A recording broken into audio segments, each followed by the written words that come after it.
Mahigit na 7 taon po nung iwan kami ni Rafi. At hindi po siya nagpakita at nagparamdam sa amin. May isang Amerikano pong dumating sa aking buhay at gusto po niya akong pakasalan.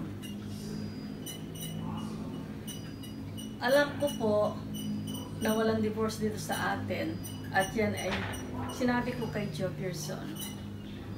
Sinabihan ako na magpunta sa abogado para malaman kung ano ang paraan para makapagpakasal kami ng legal.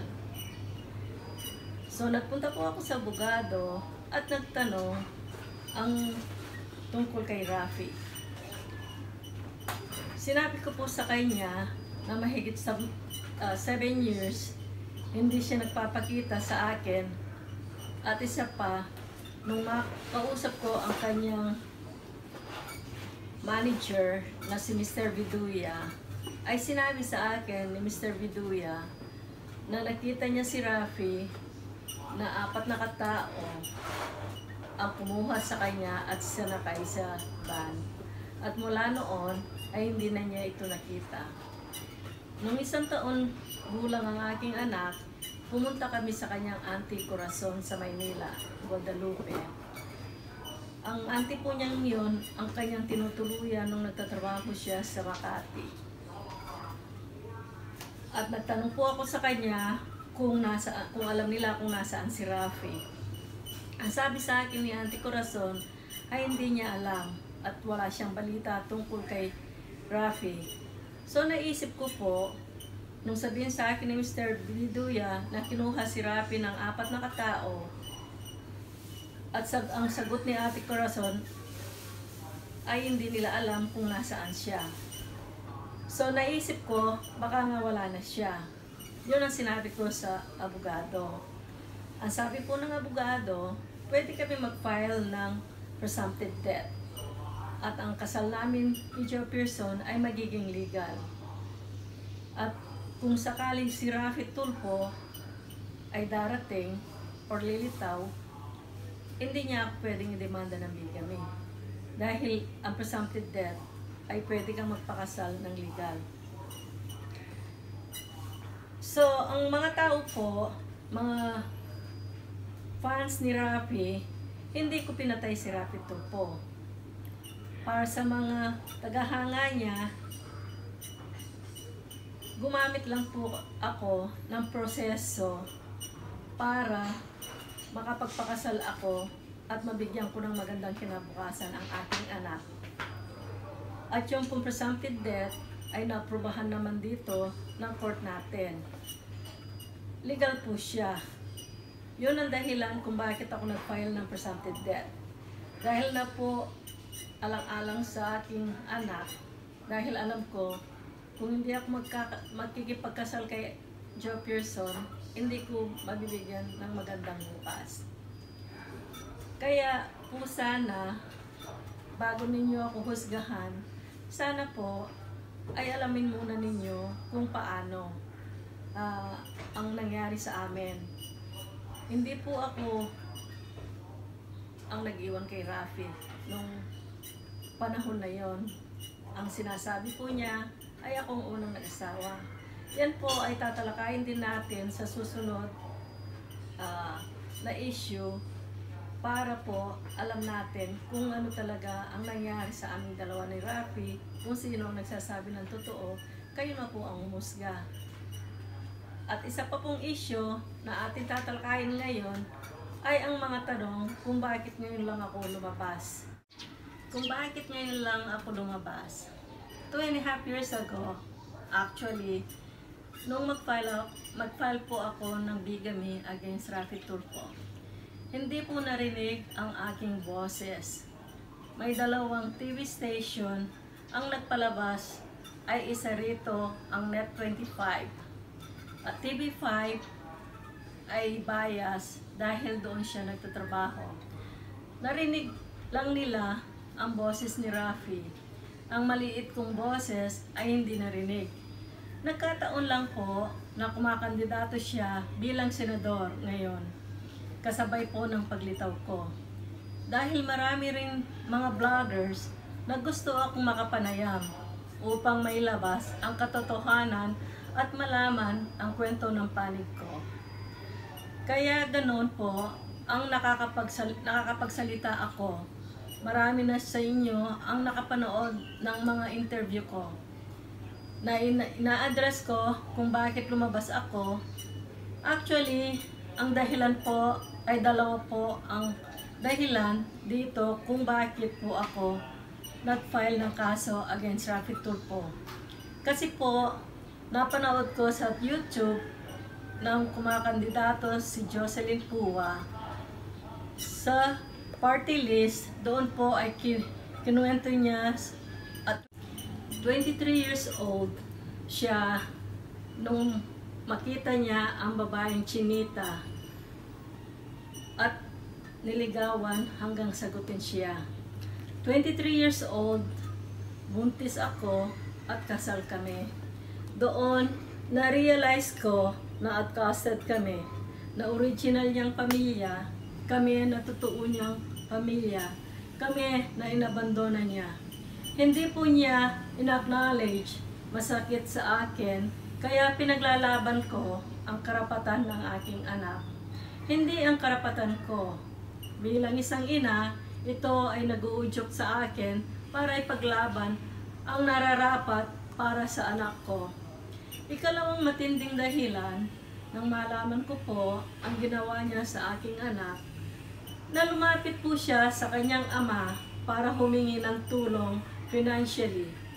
Doon po ay kilalang-kilala na siya, may impluwensya na siya, mayaman na siya. So si Grandy ay tumawag sa kanya para humingi ng tulong financially dahil sa US, si Grandy ay nagtatrabaho ng 20 per week. Bali, 40 hours po ang kanyang trabaho na full-time and full-time student. Para masustain ang kanyang pag-aaral. So yung anak ko, siguro para makapag-aral ng mabuti, lumapit siya sa kanyang ama, pero ang masakit po, hindi siya nagbigay ng financial na tulong. Ang anak ko po, para sa kaalaman ng lahat, ay malihim. Malihim siya at hindi nagkukwento tungkol pagdating sa ama. Pangalawa ay napakataas ng pride niya. Sa sobrang taas ng pride niya, ay hindi man lang lumapit sa akin para humingi ng tulong. Ang pinuntahan niya, ang tinawagan niya ay ang kanyang ama. Ang tulong na hinihingi niya, ang isinukli ni Raffy, hindi po siya tinulungan. At yon para sa anak ko, noong malaman ko, yon ay parang sasabog ang dibdib ko. Masakit yon para sa isang ina. Tumutulong sa ibang tao at sariling anak, di niya matulungan. At yon ay napakasakit sa akin. Naniwala ako na napakaraming natulungan na tao ni Raffy Tulfo. At doon ay natutuwa ako at nakakatulong siya. Pero, bakit kanyang sariling anak na lehitimo ay hindi niya natulungan? Kaya iyon ay masakit. So, ang mga tao na gustong humusga sa akin kung bakit ngayon lang ako lumabas, ay marami pong mga bagay pa ang dahilan ng aking paglabas. Ang dalawang bagay na aking binanggit ay yun, ay dalawa lamang.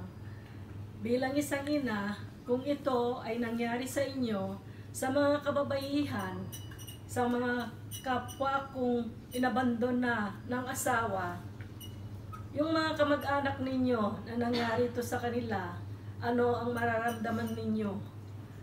Huwag kayong huhusga nang hindi ninyo alam, dahil ito ay marami pang dahilan kung bakit. At yan po ang aking, hanggang dito na lamang po ang aking kwento tungkol sa mga bagay na ito. At huwag po ninyong kalimutan mag-like and subscribe para po Sa susunod 100 million. Bilangin niyo po yung mga zero dyan. 10 zero yan. At spelled out, 100 million pesos. At dito po sa ibaba, nakalagay, they hope na ibibigay ko po yung demand na 100 million dahil kung hindi, ako po'y malalagay sa isang embarrassment. Ayan po. At tinupad nga po nila yung kanilang banta. Sa mga tao na kilala po sa akin, lalo sa akin mga followers, hindi po ako madamot na tao. Pero, hindi po ako kumukonsinti sa anumang uri ng blackmail at extortion. Ito po ay plain and simple extortion. Gusto niya pong mag-extort ng pera para gumanda raw po ang buhay na nilang mag-asawa. Sabi ko sa kanya, kung ako ay magbibigay ng pera, yun ay para sa anak ko. Hindi ako magbibigay ng pera para sa iyo. At kung meron man akong 25 million doon sa initial request niya, hindi ako bibigay na kahit 5 duling sa iyo dahil ikaw ay nagbabanta. Bagkus, ibibigay ko na lang po yun sa mga mahihirap nating kababayan na pupunta po rito sa amin para humingi ng tulong sa aming action center.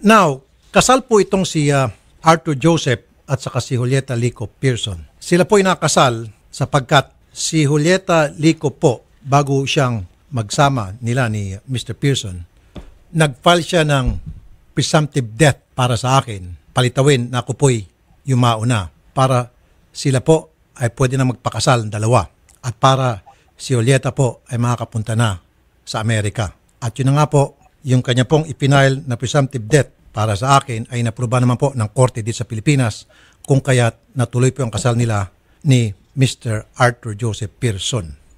Sila pong dalawa ay nakatira ngayon sa barangay Tinang Concepcion, Tarlac.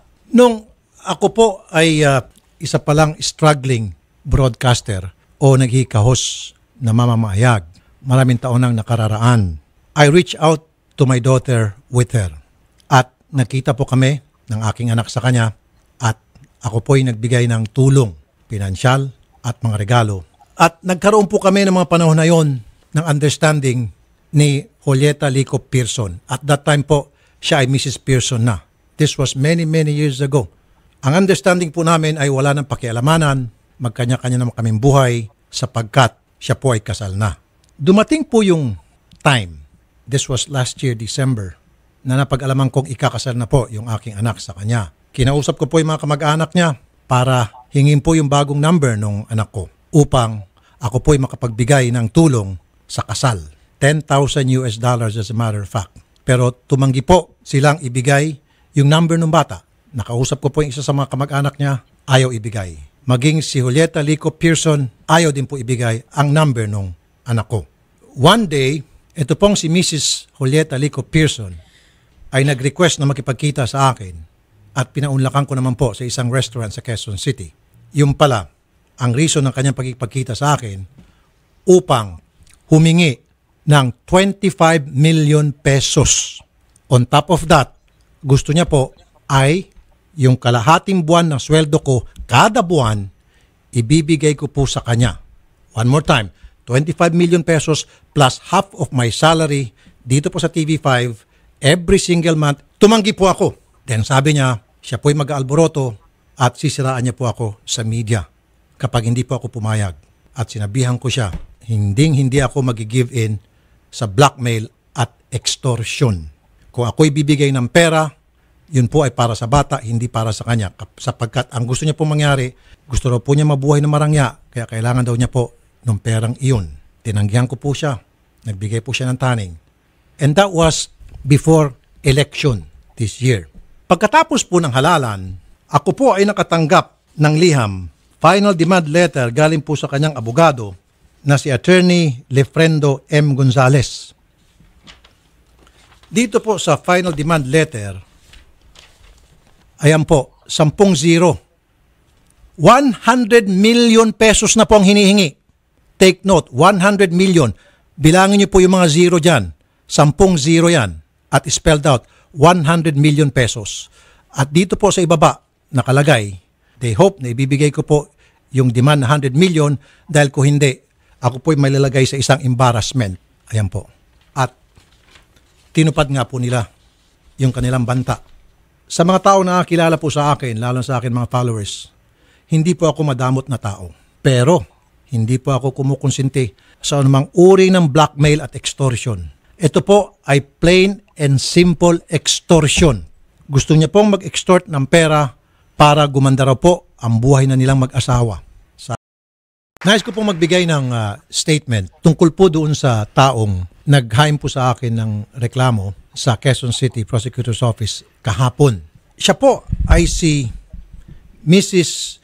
Julieta Lico Pearson. Ito po yung kanyang litrato. Asawa po siya nito na si Mr. Arthur Joseph Pearson. Now, kasal po itong si Arthur Joseph at saka si Julieta Lico Pearson. Sila po ay nakasal sapagkat si Julieta Lico po, bago siyang magsama nila ni Mr. Pearson, nag-file siya ng presumptive death para sa akin. Palitawin na ako po'y yumao na para sila po ay pwede na magpakasal ng dalawa at para si Julieta po ay makakapunta na sa Amerika. At yun na nga po, yung kanya pong ipinail na presumptive death para sa akin ay napruba naman po ng korte dito sa Pilipinas kung kaya't natuloy po ang kasal nila ni Mr. Arthur Joseph Pearson. Sila pong dalawa ay nakatira ngayon sa barangay Tinang, Concepcion, Tarlac. Nung ako po ay isa palang struggling broadcaster o naghikahos na mamamayag, maraming taon nang nakararaan, I reached out to my daughter with her. At nakita po kami ng aking anak sa kanya at ako po ay nagbigay ng tulong, pinansyal at mga regalo. At nagkaroon po kami ng mga panahon na yon ng understanding ni Julieta Lico Pearson. At that time po, siya ay Mrs. Pearson na. This was many years ago. Ang understanding po namin ay wala ng pakialamanan, magkanya-kanya naman kaming buhay sapagkat siya po ay kasal na. Dumating po yung time, this was last year December, na napag-alaman kong ikakasal na po yung aking anak sa kanya. Kinausap ko po yung mga kamag-anak niya para hingin po yung bagong number ng anak ko upang ako po ay makapagbigay ng tulong sa kasal. $10,000 as a matter of fact. Pero tumanggi po silang ibigay yung number ng bata. Nakausap ko po yung isa sa mga kamag-anak niya, ayaw ibigay. Maging si Julieta Lico Pearson, ayaw din po ibigay ang number ng anak ko. One day, ito pong si Mrs. Julieta Lico Pearson ay nag-request na makipagkita sa akin at pinaunlakan ko naman po sa isang restaurant sa Quezon City. Yung pala, ang reason ng kanyang pagkipagkita sa akin upang humingi ng 25 million pesos. On top of that, gusto niya po ay yung kalahating buwan ng sweldo ko kada buwan, ibibigay ko po sa kanya. One more time, 25 million pesos plus half of my salary dito po sa TV5 every single month. Tumanggi po ako. Then sabi niya, siya po'y mag-aalboroto at sisiraan niya po ako sa media kapag hindi po ako pumayag. At sinabihan ko siya, hindi ako mag-give in sa blackmail at extortion. Kung ako'y bibigay ng pera, yun po ay para sa bata, hindi para sa kanya. Sapagkat ang gusto niya po mangyari, gusto raw po niya mabuhay na marangya, kaya kailangan daw niya po ng perang iyon. Tinanggihan ko po siya. Nagbigay po siya ng taning. And that was before election this year. Pagkatapos po ng halalan, ako po ay nakatanggap ng liham, final demand letter galing po sa kanyang abogado na si Attorney Lefrendo M. Gonzales. Dito po sa final demand letter, ayan po, 10 zero. 100 million pesos na po ang hinihingi. Take note, 100 million. Bilangin niyo po yung mga zero dyan. 10 zero yan. At spelled out, 100 million pesos. At dito po sa ibaba, nakalagay, they hope na ibibigay ko po yung demand na 100 million dahil kung hindi, ako po'y malalagay sa isang embarrassment. Ayan po. At tinupad nga po nila yung kanilang banta. Sa mga tao na kilala po sa akin, lalo sa akin mga followers, hindi po ako madamot na tao. Pero, hindi po ako kumukonsinti sa anumang uri ng blackmail at extortion. Ito po ay plain and simple extortion. Gusto niya pong mag-extort ng pera para gumanda raw po ang buhay na nilang mag-asawa. Sabi ko sa kanya, kung ako ay magbibigay ng pera, yun ay para sa anak ko. Hindi ako magbibigay ng pera para sa iyo. At kung meron man akong 25 million doon sa initial request niya, hindi ako bibigay na kahit 5 duling sa iyo dahil ikaw ay nagbabanta. Bagkus, ibibigay ko na lang po yun sa mga mahirap nating kababayan na pupunta po rito sa amin para humingi ng tulong sa aming action center.